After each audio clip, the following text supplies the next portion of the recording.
What is happening, fellow Cobras? Welcome back to the channel. To many fans, Cobra Kai Season 5 was the best season of them all. But even when it comes to the best season, there's always going to be something that riles fans up quite a bit. And one of the biggest problems that fans had with Season 5 was Hawk losing to Kenny in the Sakai Taikai qualifier, just when he was fresh off of his All-Valley tournament victory in Season 4. And many people have come to the conclusion that they just ended up nerfing Hawk's character, which is why he lost. But is that true? Was Hawk in fact nerfed in Season 5? Well, yes and no. The true definition of a character being nerfed is to reduce his or her power or effectiveness within to achieve a greater competitive balance. So yes, in a sense, Hawk was in fact a little nerfed in Season 5. Miyagi needed to lose at least one of the qualifiers to further the feud between Cobra Kai and Miyagi-Do. And the creators didn't necessarily want to make Sam lose once again. They just decided to end up with Hawk losing this time around. But the important thing to note here is that they didn't just take all of Hawk's skills and athleticism and bump it down a few levels. I was able to find and come up with 3 reasons why Hawk ended up losing to Kenny that were beyond his control, that didn't have anything to do with his power level.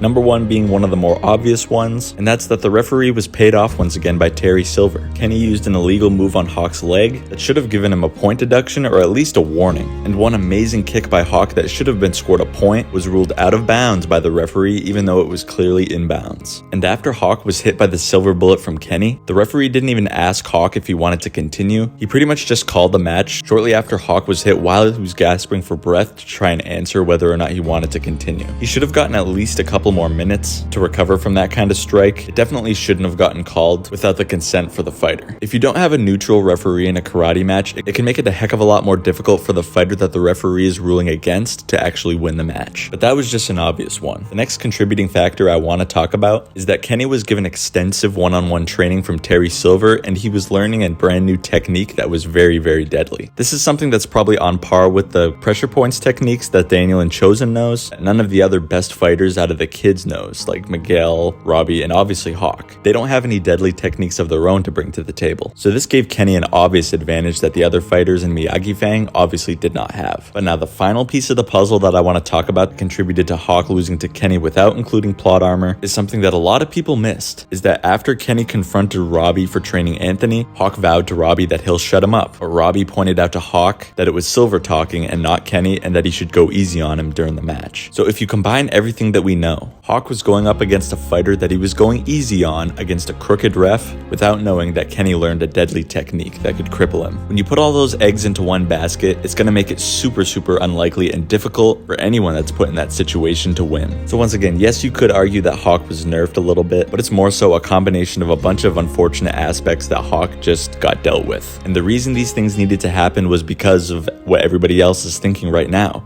Kenny beating Hawk without all these contributing factors is just unlikely. But if everything were neutral, it's no question that Hawk would have without a doubt beaten Kenny. And it's no question that Hawk is still the superior fighter. Just because you lose a fight to someone, especially in a tournament, it doesn't mean you can determine who's the better fighter just based off one match. Hawk was fighting by the rules the whole time and Kenny wasn't. Like I said before, if both fighters were fighting cleanly and by the rules, Hawk would have slapped Kenny no problem. And if they were to fight on the street where there were no rules, Hawk would slap Kenny once again. So I don't think the writers were out to make Kenny a better fighter than Hawk. They just needed to make it believable for Kenny to beat Hawk, which is why they had all these stipulations in place to make it believable. For all you Hawk fans, me included, I think the full vengeance of Hawk is about to be unleashed on the Sakai Taikai. But guys, that's going to do it for this video. Be sure to let me know down below in the comment section, do you agree or disagree with all the points I made in this video about the Hawk versus Kenny fight in the Sakai Taikai qualifier? You know what to do next. If you enjoyed this video, be sure to leave a like so this video can get pushed out to more and more people throughout the Cobra Kai community.